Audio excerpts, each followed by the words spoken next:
Informasi lagi dari perkembangan di tanah air, juga perkembangan berkaitan dengan peperangan yang terjadi di Timur Tengah.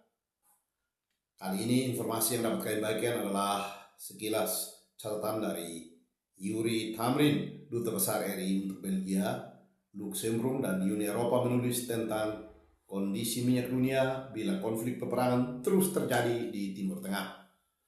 Sebagaimana dirilis melalui republika.co.id, perang Iran kembali mengingatkan dunia pada satu kenyataan lama berkaitan dengan kondisi minyak dunia.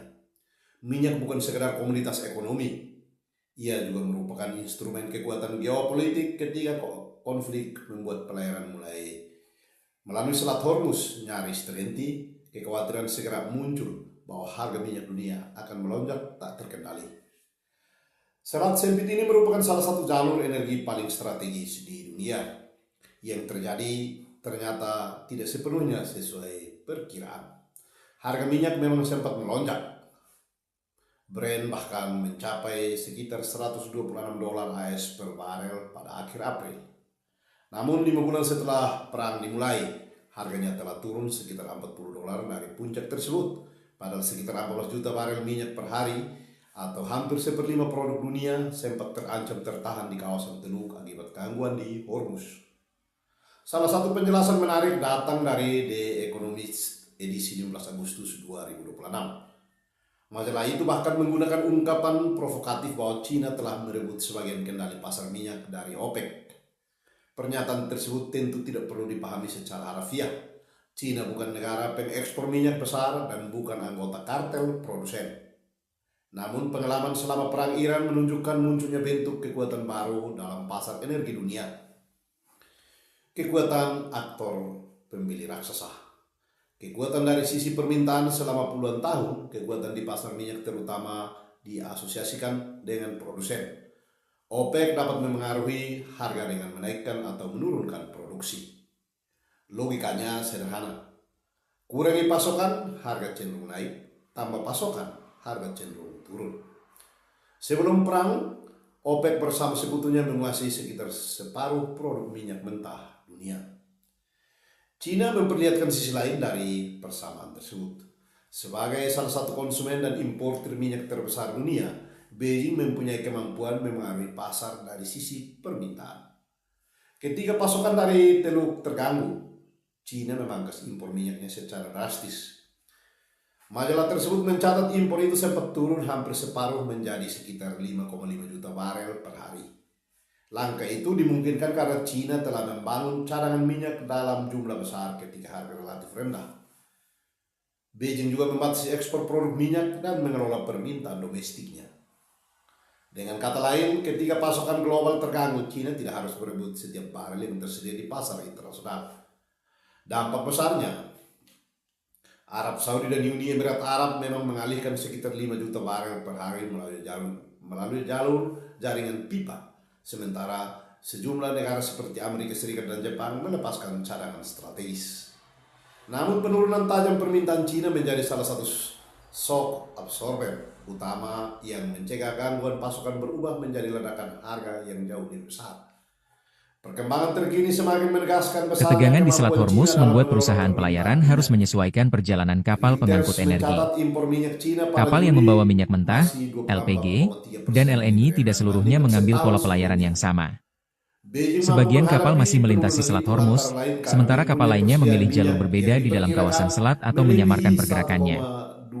Perbedaan tersebut terlihat dari data perusahaan intelijen maritim Kepler yang dikutip Al Jazeera. Data Kepler menunjukkan 112 kapal yang membawa minyak mentah, LPG, dan LNG melintasi Selat Hormuz pada 19 Agustus 2026. Dari jumlah tersebut, 21 kapal secara terbuka menggunakan jalur di sisi Iran. Sementara hanya 2 kapal yang tercatat menggunakan jalur di sisi Oman. Sebanyak 89 kapal lainnya masuk kategori rute tidak terklasifikasi atau dark routing. Data tersebut menunjukkan kapal yang masih melintas tidak semuanya menggunakan jalur yang dapat terlihat secara terbuka. Terdapat 2 pola rute yang terlihat di Selat Hormuz. Rute Iran berada di bagian utara selat dan mengikuti pesisir Iran, termasuk kawasan dekat Pulau Larak dan Pulau Kashmir. Sementara rute Oman berada di bagian selatan dan lebih dekat dengan wilayah Oman. cadangan, Rute kapasitas tersebut pengelolaan, menjadi salah dan satu pilihan kemampuan kapal negara yang ingin mengelola berada lebih konsumsi. jauh dari garis pantai Iran. Namun terlalu dini Amerika mengatakan Serikat bahwa mendorong era kapal OPEC telah komersial berakhir. menggunakan rute Oman, termasuk kapal Dalam yang jangka mendapatkan panjang, perlindungan posisi dari Angkatan negara-negara Laut produsen AS. teluk Namun, bahkan dapat data kembali pelacakan tidak menjual. dapat memastikan seluruh Lapangan kapal yang minyak melintas benar-benar harus terus menggunakan rute mengalami tersebut. penurunan produksi secara alamiah, sementara investasi global untuk menggantikan pasukan tersebut dinilai belum mencukupi setelah 2030. Perusahaan minyak milik negara di kawasan teluk justru termasuk sedikit pemain yang masih melakukan investasi besar.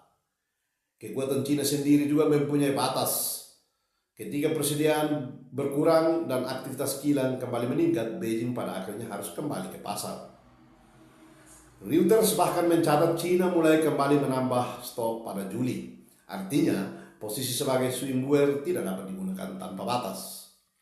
Nah, selain catatan lihat yang kami ulas tadi, pelajaran khusus bagi Indonesia.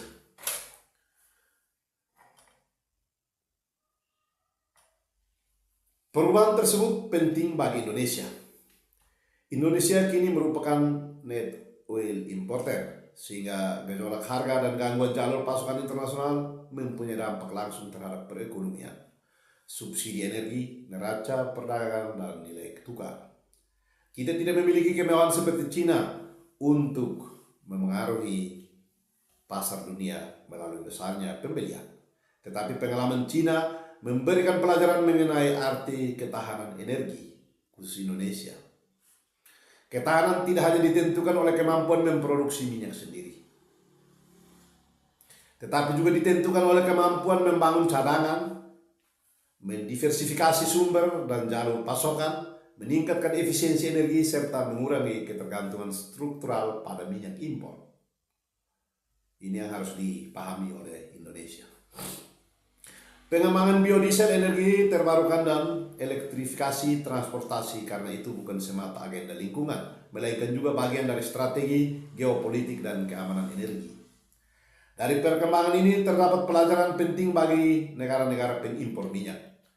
Momentum yang ada perlu dimanfaatkan untuk mendiversifikasi sumber pasokan dan mengurangi konsumsi minyak. Pada akhirnya, cara paling aman untuk mengurangi ketergantungan kepada rezim atau kawasan tertentu adalah dengan mengurangi ketergantungan terhadap minyak itu sendiri. Perang Iran mungkin kelak berakhir dan Selat Hormuz bisa saja kembali normal. Namun krisis ini telah memperlihatkan perubahan penting dalam peta kekuatan minyak dunia.